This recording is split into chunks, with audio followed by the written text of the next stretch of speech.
Hey guys. Hey Sam. Hi. All right, we're going to start off with John 1. You can turn it to the next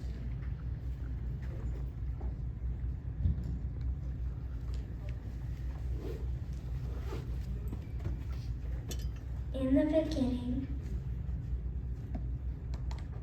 was the Word, and the Word was with God, and the Word was God. The same was in the beginning with God. All things were made by him, and without him was not anything made that was made. In him was life, and the life was the light of man. And the light shineth in the darkness, and the darkness comprehended it not. There was a man sent from God, whose name was John. The same came for witness, to bear witness of the light, that all men through him might believe. He was not that light, but was sent to bear witness of that light. That was the true light, which lighteneth every man that cometh into the world. He was in the world. The world was made by him, and the world knew him not. He came unto his own, and his own received him not. But as many as received him, to them gave he power to become the sons of God, even to them that believe on his name, which were born not of blood, nor the will of flesh, nor the will of man, but of God. And the Word was made flesh and dwelt among us, and we beheld his glory, the glory as of the only begotten of the Father, full of grace and truth.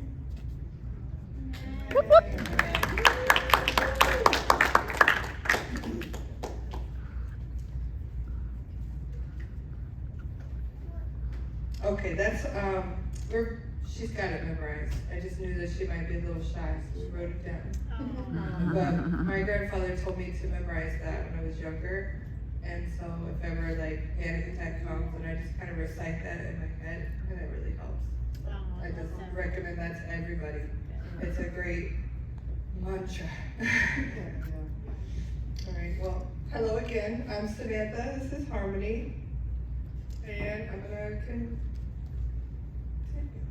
Here's my scriptures. I'm going to have them on the board so you guys can read along with me. In the journey of life, we find ourselves seeking guidance and illumination. We search for something to dispel the darkness and show us the way forward. Today I want to share with you the profound truth that God is the true light, that lighteth every man that cometh into this world. In the Gospel of John, chapter 1, verse 9, we read, "That was the true light, which lighteth every man that cometh into the world." This verse speaks to the universal nature of God's light. It is not confined to a particular time, place, or people. Rather, it shines brightly for all humanity, offering clarity and direction for us when we seek it.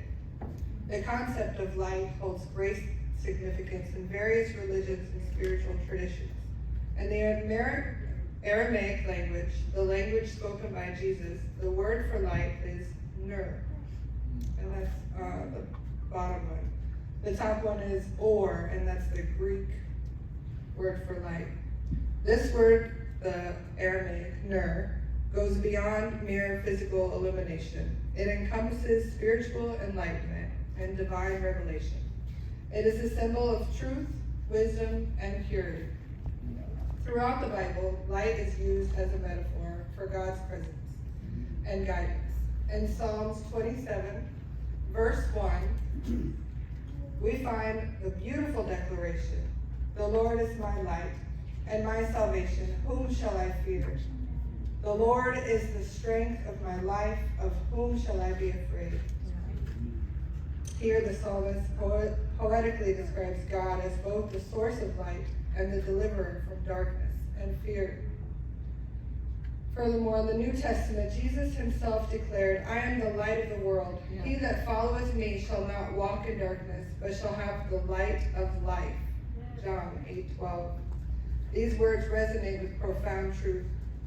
Jesus, as the embodiment of God's love and grace, shines as a beacon of hope for all salvation and salvation for all humanity. But the light of God is not limited to the person of Jesus Christ. It is a divine presence that permeates the very fabric of existence. As the Apostle Paul writes in 2 Corinthians 4:6, "For God, who commanded the light to shine out of darkness, has sinned in our hearts to give the light of the knowledge of the glory of God in the face of Jesus Christ." Here, Paul speaks of the transformative power of God's light, which illuminates our hearts and minds, revealing the glory of God's love and presence. So let us open our hearts to the light of God's love. Let us seek the truth, wisdom, and guidance that can only come from the divine source of all light. And let us remember that no matter how dark the night may seem, the dawn of God's eternal light is always just beyond the horizon. Yes, Lord. In closing, let us remember the words of Isaiah 9:2. "The people walking in darkness have seen a great light. On those living in the land of deep darkness, a light has dawned." May we be the bearers of that great light, illuminating the path for all who seek truth and salvation. Amen. Thank you. Amen.